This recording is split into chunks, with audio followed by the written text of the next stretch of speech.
So this is the last segment on explaining you about electrostatic force, and the one important thing is that which is left in the electrostatic force is superposition principle. Superposition principle ना। अब क्या आप इसको हिंदी में मैं समझाऊं ताकि आप इसे अप्लाई कर सकें, तो सिंपल भाषा में ये है, जब दो लोग बात कर रहे हैं तो तीसरे को नहीं बोलना चाहिए। इस तरीके का एप्लीकेशन है इसका। इसका यूज़ यहाँ होता है कि जब हमारे पास बहुत सारे चार्जेस हैं, कलेक्शन ऑफ चार्जेस है ना, और हमें किसी एक पर ओवरऑल फोर्स निकालना है, तो हम कैसे निकालें, तो superposition principle helps us out. कैसे? Suppose we want to find out the force और total force on charge Q1, okay, and then we will use the superposition principle to help us out. But before that, I want to show you how vectors work here. Let us see how vectors work. Let us see. Suppose there's a line like this, A, B, okay.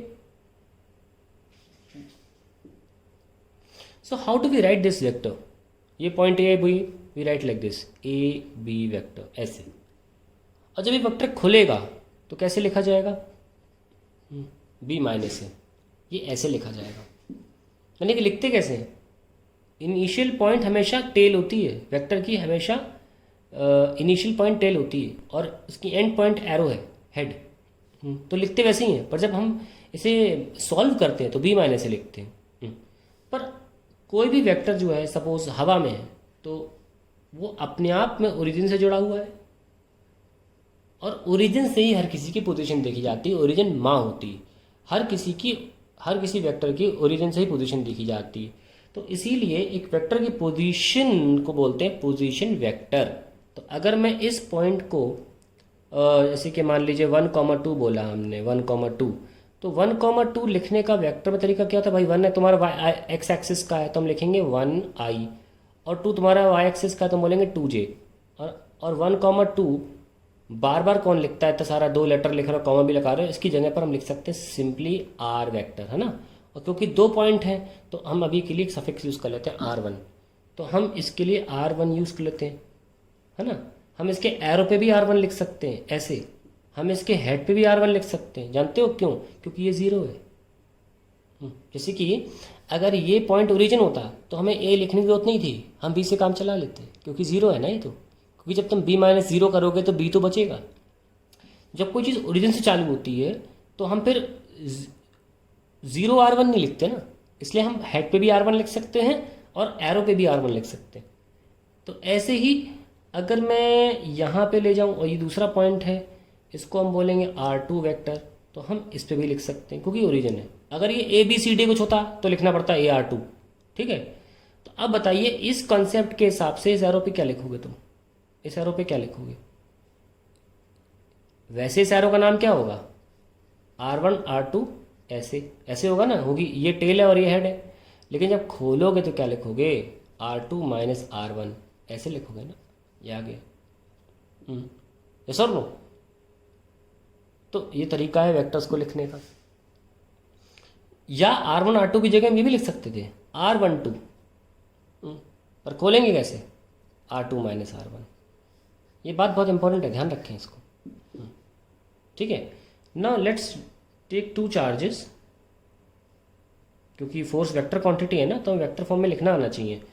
तो अब दोनों को एक साथ देखोगे, ऐसे repel कर रहा है, ऐसे रिपेल कर रहा है, तो 3D पक जाएगी। आप एक को फिक्स रखिए और दूसरे को रिपेल कर रहा है, देखिए। तो हम बस इसकी फोर्स की बात कर रहे हैं। तो देखो फोर्स ये जा रहा है ना। तो हमारे जो ये जो फोर्स का डायरेक्शन है वो इधर है। अगर हम Q2 की बात कर रहे हैं, Q2 पर फोर्स रिपल्सिव है ना, दोनों मैंने पॉजिटिव लिए हैं, तो रिपल्सिव फोर्स है, तो Q1 Q2 को इधर धक्का देगा। तो अगर ये 1 है और ये 2 है, तो ये डायरेक्शन क्या होगी? डायरेक्शन होगी R12। यस और नो? क्या डायरेक्शन होगी? R12 वेक्टर, ऐसे लिखेंगे ना। तो हम कैसे लिख सकते हैं फोर्स को? फोर्स को लिख सकते हैं K Q1 Q2 bye R12 लिख सकते हैं ऐसे। लेकिन अगर हमें वेक्टोरियल इसको डायरेक्शन देना हो फॉर्म, तो इसमें अगर हमने कुछ और अगर ऐड किया तो इसकी मैग्नीट्यूड बदल सकती है। नहीं, मैग्नीट्यूड नहीं बदलनी, हमें बस इसे डायरेक्शन देना है। हमें मैग्नीट्यूड नहीं बदलनी है इसकी, हमको केवल डायरेक्शन देना है कि नहीं? तो डायरेक्शन कैसे दें? अच्छा किस पे लग रहा है, 2 पे लग रहा है ना, F2। ठीक है, हमें इसको, इस फोर्स को सिर्फ डायरेक्शन देना, ध्यान रखना, हमें इसकी मैग्नीट्यूड नहीं बदलनी। तो ऐसा कौन सा वेक्टर है जिसके पास सिर्फ डायरेक्शन होती है, मैग्नीट्यूड नहीं होता, होता है पर 1 के बराबर होता है ना, वो होता है यूनिट वेक्टर। और लिखेंगे कैसे, R12, और यूनिट वेक्टर लेंगे बस, इस दिशा में यूनिट वेक्टर बस, ताकि मैग्नीट्यूड चेंज ना हो। This is how we write the form for the force in vector form.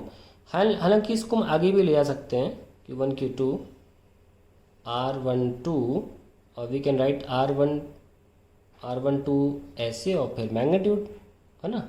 Sorry मैं स्क्वायर लगाना भूल गया, क्योंकि फोर्स में स्क्वायर आता है।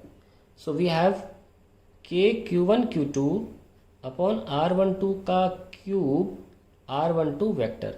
तो अगर आपको मन नहीं कर रहा, अच्छा नहीं लग रहा है, तो आप ऐसे भी लिख सकते हैं, क्यूब के फॉर्म में या बिना यूनिट वेक्टर के फॉर्म में। So let's write superposition principle. क्या कह रहा था, हमने कहा था आपको इसी वीडियो में समझाएंगे how superposition principle works. So let's see, suppose we have 3 charges and I want to find out the force on Q1 due to the 2। जब हम Q1 Q2 की बात कर रहे होंगे तो Q3 के बारे में हम इग्नोर कर देंगे, हम इसे इग्नोर कर देंगे, वी कंसिडर ये एग्जिस्ट ही नहीं करता। सबसे पहले फोर्स F12 निकालना पड़ेगा, क्योंकि 1 पर लग रहा है 2 की वजह से। सो ये फोर्स ऐसे लगेगा, यस और नो।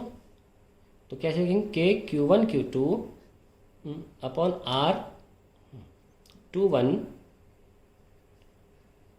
सॉरी यहाँ तो स्क्वायर आएगा, यहाँ वेक्टर आएगा ऐसे, R21 सिर्फ unit vector, direction, only direction. ये तो फॉर्मूला है, तो यहाँ तक आप स्केलर फॉर्म में लिखोगे फॉर्मूला, और यहाँ पे आप वेक्टर लगा दोगे ताकि ये चीज़ वेक्टर बन जाए। अब ये सिर्फ एक फोर्स है, अब दूसरा फोर्स, तो ये होगा F13, क्योंकि ये 1 पे लग रहा है 3 की वजह से।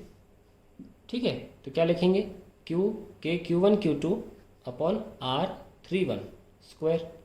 ये लिख के रहा हूँ मैं, क्योंकि पता चल जाए कि किसके बीच में डिस्टेंस है। Then we have R31 cap.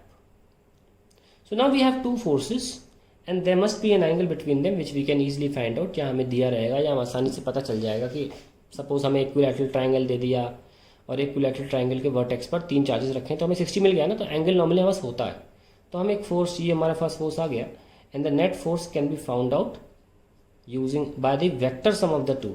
तो ये जो पूरी प्रोसेस है इसको बोलते हैं सुपरपोजिशन प्रिंसिपल। पोजिशन प्रिंसिपल, इस पूरी प्रोसेस को जिससे हम फोर्स निकालते हैं इसे बोलते हैं सुपरपोजिशन प्रिंसिपल। आइए इसका एक सवाल सॉल्व कर लेते हैं ताकि आपको क्लियर हो जाए बिल्कुल कि कैसे लगाया जाता है इसे। Let us see, suppose we have a charge say 2 mu coulomb. Mu मतलब होता है 10 पावर -6। अब चार्ज एक अपने आप में बहुत बड़ी क्वांटिटी है, इसलिए हम माइक्रो नैनो चार्जेस लेते हैं, है ना। अब कूलम इसकी चार्ज की यूनिट होती है, यूनिट ऑफ चार्जेस कूलम। ना suppose we have 2 mu coulomb and we have plus, I'll take a -3 mu coulomb and another -3 mu coulomb, and I take 3 charges on the vertices, and suppose I'm taking the sides as a। So understood है automatically, ये equilateral triangle हो गया जिसमें ये angle 60 degree हैं। So now we want to find out the total force on the charge 2 mu coulomb। Okay, so we know that कि ये जोड़ा जो है 2 और 3 का है, और यहाँ भी जोड़ा 2 और 3 का है, तो दोनों के फोर्सेस जो होंगे वो F यानी कि सेम होंगे। So I not name them F1 F2, I name them simply F and F, क्योंकि जोड़ा सेम है, डिस्टेंस भी सेम है, तो दोनों फोर्सेस सेम है, तो F1 F2 रख के कन्फ्यूजन क्यों पैदा करूँ। दूसरी बात, क्योंकि फोर्स अट्रैक्टिव है इसलिए मेरा देखिए एरो कैसे है, मेरा एरो ऐसे है। ओके, सो मेरा फर्स्ट जो आंसर है वो कैसे है, K Q1 Q2 upon A square. Vector form में नहीं लिखना है, ध्यान रखना, वो तो पढ़ाते वक्त लिखवा रहा था, मैं बताऊंगा क्यों नहीं लिखना है। तो ये कितना है, K 2 × 3, 2 वाले का म्यू, 3 वाले का mu upon A square, and this is Newton. Okay, what ever it is, let's write it down. For K 10 की power -12 upon A square. Okay, and we can further solve it 36 10⁻³ upon a², क्योंकि यहाँ पे जो k की value है वो कितनी 9 थी, वो मैंने सॉल्व कर दिया। 9 4 से 36, 10⁻9 - 12 is -3। So this is the value we have, okay, overall. So obviously ये भी वही है और दोनों के बीच में एंगल 60 डिग्री है ना। हमें कोई लिख के दिखाना तो है नहीं एक्सप्रेशन, हमें सीधे सॉल्व करके देना है कि नेट फोर्स क्या है। तो नेट फोर्स तो कैसे निकलता है, ये वाले तरीके से निकलता है पैरेललोग्राम लगाने से। हालांकि अगर आपको दो फोर्सेस दे रखे हैं, एक F1 है एक दूसरा या वेक्टर है F2, और उनके बीच में जो एंगल है 60 डिग्री है, तो नेट फोर्स तो हर कोई निकाल लेगा लास्ट 11th के फॉर्मूले से। अगर दो वेक्टर्स दे रखे हैं, उनके बीच का एंगल दे रखा है, तो कोई बहुत बड़ी बात नहीं है, हम ऐसे निकाल लेंगे cos थीटा से।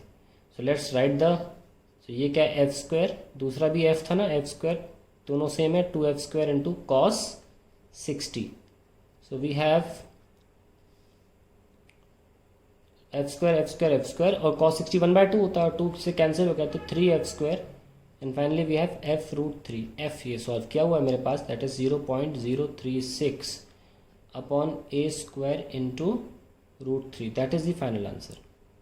सो that is how we solve using superposition principle. समझाने में काफ़ी कुछ अलग था, सॉल्व करते में सीधे हमने a+b वेक्टर का जो फॉर्मूला होता है 11th क्लास में वो लगाया, हमारे पास आंसर आ गया, और ऐसे ही सॉल्व किया जाता है हमेशा।